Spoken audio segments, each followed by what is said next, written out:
We are Wrestling with Weed, the podcast. What's poppin'? It's the Boo Shadow with Batty Around, Hollywood Haley J, and you're listening to Wrestling with Weed. Wrestling with Weed. Check them out. I'm Sabu, and you're watching Wrestling with Weed podcast. Woo! Yeah, you're listening to Wrestling with Weed. This is your Olympic hero, Kurt Angle, and you're listening to Wrestling with Weed. Oh, it's true. It's damn true. This is the one and only bass guy, Gringo Loco, worldwide. And I want to shout out to Wrestling with Weed podcast. Y'all better listen, because I'm already listening, baby. Are you ready? Ooh, welcome back to another little short episode. We're trying to do Mount Rushmore's of professional wrestling. We got me, Luciano Bands, we got my boy Broski, and we got $5 Donnie. So, welcome Wrestling with Weed, the podcast, best in the world for your pop culture and wrestling needs. So we're gonna go first with Broski. What is your Mount Rushmore of professional wrestling? Don't take all day. This is mine, right? This is like my opinion. Yeah, your opinion. Okay. My opinion, Mount Rushmore wrestling. Number one, I'm going to do Hulk Hogan. Number two, Stone Cold Steve Austin. Number three would be Bret Hart. And number four would probably be the... Four. I already know who you should put in I'm there. just debating between two. Who are the two you're debating? Either... No, now that I'm saying it, I'm going to say The Undertaker. Hogan, Austin, Bret, Undertaker. Who are you debating to get Undertaker? Flair. Maybe. But I didn't grow up a Flair fan. I wasn't a WCW or NWA kid. Because that's down south shit. Yeah, so if you grew up with him or if you were a little bit older, he was the man, you know? Yeah. But if this was my opinion, I grew up, I'm a WWE kid, so grew up with Hogan, turned into Austin. Well, yeah. But you really didn't see Hogan at his peak. His peak was what? 85. His peak 86. physically, yeah, but I think his peak popularity was definitely between WrestleMania, where him and Warrior, him and Macho. You're gonna tell me that those WrestleManias were more watched than WrestleMania 1, WrestleMania 2 when he was on MTV. He was on fucking every other fucking thing with that chick. That's what I'm saying. They weren't around, so that was his peak, I think. Everything else was just his downfall, because that was the peak of wrestling, and everything else was just going down. I feel like him wise. I feel like America really. I mean, yeah, like MTV helped for sure, but I feel like America was introduced to WWF and Hulk Hogan when he was him and Andre at WrestleMania 3. Okay. So from 3 to like 6 is my personal opinion that Hogan was running on top of the world. Yeah. So, and then of course when he left to WWE, we went to Bret. Bret was the man to take over the mantle. I don't even think him in NWO was even bigger than when he was in the 80s. What? It was big, but... And then Austin came in, changed the game. But Undertaker was just always that cat through fucking 4 decades. Through all them decades that we just mentioned. Just at WrestleMania. Just at WrestleMania. So who was it now? Hogan, Bret, Austin, Undertaker. All right, go Donnie. $5 Donnie. I'll tell you. I got 3 for sure right off the jump. I could do... Gangrel. Fucking D'Lo Brown. D'Lo Brown had the best frog splash. Oh, he was high flyer. Best frog splash He was in the low-key game. underrated, bro. Yeah, hell yeah. But I was going to say Macho Man, Kurt Angle, Stone Cold. Then the fourth, I don't know, man. I was thinking Macho Man, Kurt Angle, and Stone Cold. Yeah. Who's that fourth Number place? 4 is kind of hard. Because I don't know, like... Who do you feel? You know what I mean? I can't even think of, like... Because those 3 are, like, for sure. Then, like, you know, like, Rock's cool, Hulk Hogan's cool, too. Like, you got to pick that fourth one. yeah.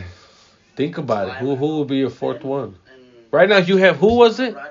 Macho Kurt Man. Angle, Macho Man, and Stone Cold. Yeah. Macho Man, I don't know, but I love that guy. I always loved him back in the day. He was fucking great. Like when they had to. He's a man. So the fourth Slim one. Jim commercials, all that Hell shit. yeah, they're still doing it today. The commercial with him and shit. Like. Macho King. Yo. So I'm sorry, you said Austin, Macho, Kurt, and number 4. I don't even know, bro. You gotta think something, motherfucker. Shit. So I went into a little bit into why is Kurt Angle on your Mount Rushmore? Why is Macho Man as opposed to like Hogan or Warrior? Because like, I mean, I always liked Hulk Hogan as a kid. He was awesome. But then like, I don't know, like, I can't go off of like when I was a kid and shit, dude. You know what I mean? Like, so it's like, but like, Kurt Angle's dope because like that guy had mad fucking, he had good mic skills and then he was dope in the ring too. Oh yeah, Total package shit. Macho Man too. You know what I mean? And Stone Cold is just fucking Stone Cold. You already know enough said of that. So like the number 4, it's like I don't know. I could say Kane. I could say fucking. No, don't say Kane. No, Kane's awesome. Kane. I love Kane. Kane's awesome. No, I don't care. Yeah, it's your opinion. Yeah, that's what I'm saying. I say fucking hooping too, dude. This is fucking. Ooh, the Juice Guerrero, He was the man, dude. He fucking flew too. Oh yeah, he was a beast. What's crazy about Macho was that his personality was so big and huge. You see this guy in real life, he's like 5'8". I forget he's 5'8", 5'7". He's a monster, dude. And he was fucking going head to head with Hogan. Shit, you know? And Hogan was 6'3", 6'4", at least 6'6", they said, but they said 6'7", but who knows? So 6'4", then you know what I mean. I like that Vince documentary where Meltzer was just like calling bullshit on all the fucking bullshit that they I did. hate Dave Meltzer. I even had a shirt that said "fuck Dave Meltzer." So who's your fourth one, Donnie? You gotta pick someone. You can't leave it blank, Donnie. I'll say The Rock, bro. The Rock is fucking dope. All right. So who was it now? Angle, Macho, Stone Cold, Angle, and Rock. Rock. All right. That's $5 Donnie's. So then, in your opinion, then 2 of the greatest wrestlers of all time were during the same period, happening at the same time. Who's that? Rock, Stone Cold. Well, The Rock was still there after Austin left, You know what I'm saying? You want to talk about the waves and their best peak popularities? They were there at the same time. Do you think that when Austin left, Rock got more popular? Especially when he was hurt, when he left because he was hurt. Yeah, that's when The Rock stepped in and became the man. But when Austin retired, I think Rock was gone before Austin retired officially. No, like they both. They had that last match. But they both like. Rock didn't hang out after that really much after that. I'm not sure. I don't remember a lot. I remember that match, and then that was his last match of his career. And then Rock was still in and out of WWE, Because did he win a title or that was non-title match? That last one? Non-title, right? Just not, yeah. All right. So my Mount Rushmore of professional wrestling: Stone Cold Steve Austin. We have recorded one before, but I don't remember who it was. So we'll do Stone Cold Steve Austin. Definitely The Undertaker. Stone Cold Steve Austin, The Undertaker, Bret Hart. And then we're going to go with... it's hard, man. Say it again. Stone Cold Steve Austin. Bret Hart. And The Undertaker.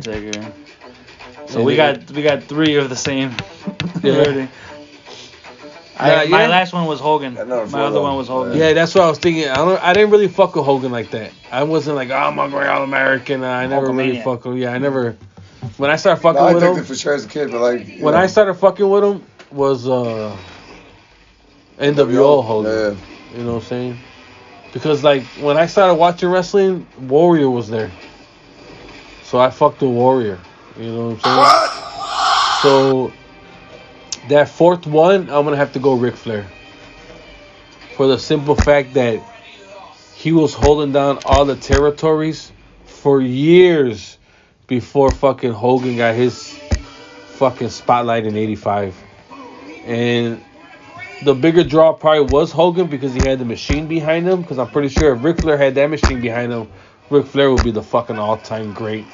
You know what I mean? But you never know. It's circumstantial. Hogan was there. Like, we've seen that Dusty could have been Hogan, but didn't. Who knows if Dusty could have carried the company like Hogan did. Funny story about Flair. Flair really came on my radar. I mean, I knew, obviously, of Ric Flair from WWF in '92. But even, like, when Hogan left and went to WCW and they finally made the match, Ric Flair versus Hulk Hogan, I was like, damn, this Ric Flair guy's old. And that was like in '94. The motherfucker was still wrestling.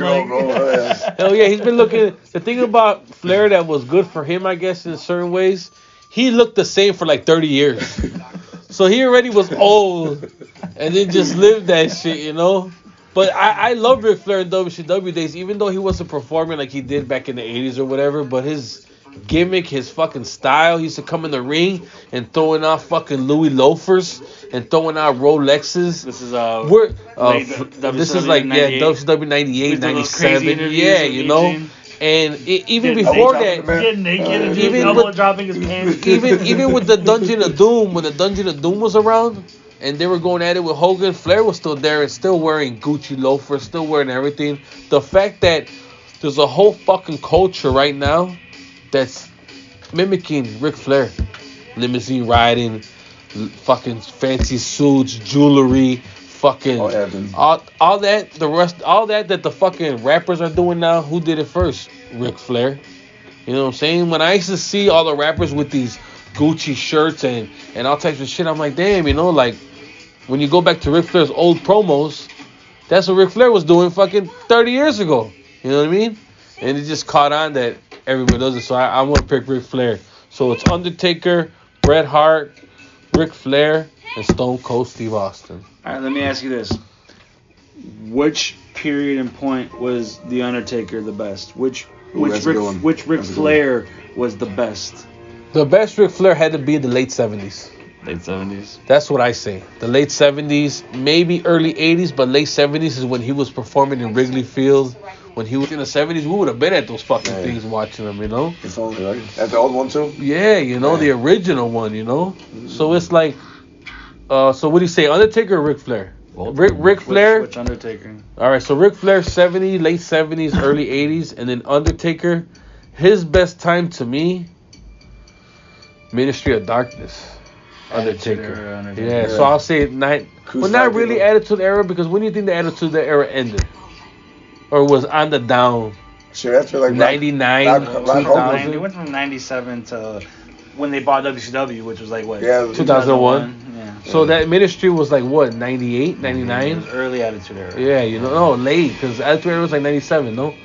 Well, that's when it began. Yeah. And then it went until when they 98 is when it popped up. So you say 98, 99. Early Attitude Era, yeah. Yeah, because remember, then he came out with a Big Show after. Because it was the Attitude Era when he was the biker. Yeah, at the end. Yeah, that was the end already, yeah. So I think that Ministry of Darkness Undertaker was the best Undertaker for me.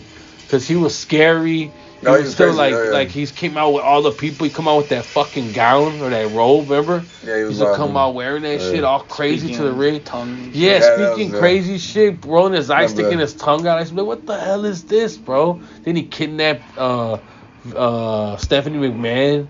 And then he fucked. The best scene that I love, that they stole this idea from ECW, is when they had fucking Stone Cold hanging on the symbol. They stole it from it. They hung the Sandman on a cross. Raven did in ECW, and that's the night that Kurt Angle was there, and he goes, "Man, I can't be in this company. You guys are fucking hanging this guy." Yeah, and then he ended up going to WWE, you know. But it's like they just stole that idea and then put it in the mainstream. And it was like, "They're not gonna do a cross. We're gonna do your symbol." You know. If you listen to the Bruce Pritchard podcast, they Conrad kind of calls them out. And they're like, well, why did you guys shit on the ECW crucifying somebody so bad, but then the next year you guys did it with Stone Cold? And Bruce is like, well, we didn't crucify nobody. We sacrificed.